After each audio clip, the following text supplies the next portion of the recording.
வேதம் கேட்போம். வெளிப்படுத்தின விசேஷம் 4ஆம் அதிகாரம்.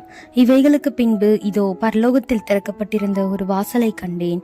முன்னே எக்காலம் சத்தம் போல என்னுடனே பேச நான் கேட்டிருந்த சத்தமானது, இங்கே ஏறி வா, இவைகளுக்கு பின்பு சம்பவிக்க வேண்டியவைகளை உனக்கு காண்பிப்பேன் என்று விளம்பினது. உடனே ஆவிக்குள்ளானேன். அப்பொழுது இதோ வானத்தில் ஒரு சிங்காசனம் வைக்கப்பட்டிருந்தது. அந்த சிங்காசனத்தின் மேல் ஒருவர் வீற்றிருந்தார். வீற்றிருந்தவர் பார்வைக்கு வசித்திர கல்லும் பத்மராகத்துக்கும் ஒப்பாயிருந்தார்.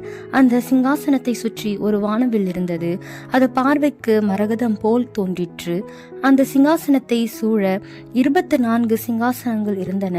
24 மூப்பர்கள் வெண்வஸ்திரம் தரித்து தங்கள் சிரசுகளில் பொன்முடி சூடி அந்த சிங்காசனங்களின் மேல் உட்கார்ந்திருக்க கண்டேன். அந்த சிங்காசனத்திலிருந்து மின்னல்களும் இடி முழக்கங்களும் சந்தங்களும் புறப்பட்டன.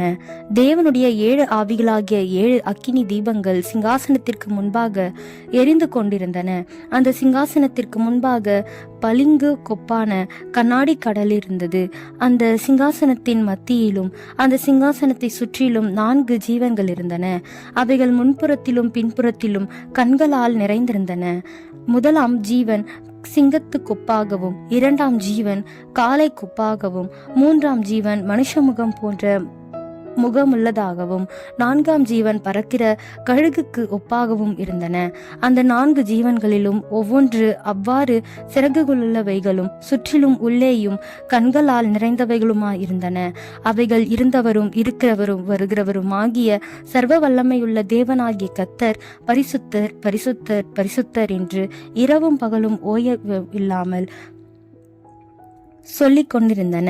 மேலும் சிங்காசனத்தின் மேல் வீற்றிருந்து சதா காலங்களிலும் உயிரோடு இருக்கிறவருக்கு அந்த ஜீவன்கள் மகிமையையும் கனத்தையும் ஸ்தோத்திரத்தையும் செலுத்தும் போது 24 மூப்பர்களும் சிங்காசனத்தின் மேல் வீற்றிருக்கிறவருக்கு முன்பாக வணக்கமாய் விழுந்து சதா காலங்களிலும் உயிரோடு இருக்கிறவரை தொழுது கொண்டு தங்கள் கிரீடங்களை சிங்காசனத்திற்கு முன்பாக வைத்து, கர்த்தாவே, தேவரீர் மகிமையையும் கனத்தையும் வல்லமையையும் பெற்றுக்கொள்ளுகிறதற்கு பாத்திரராய் இருக்கிறீர். நீரே சகலத்தையும் சிருஷ்டித்தீர். உம்முடைய சித்தத்தினாலே அவைகள் உண்டாயிருக்கிறவைகளும் சிருஷ்டிக்கப்பட்டவைகளுமாய் இருக்கிறது என்றார்கள்.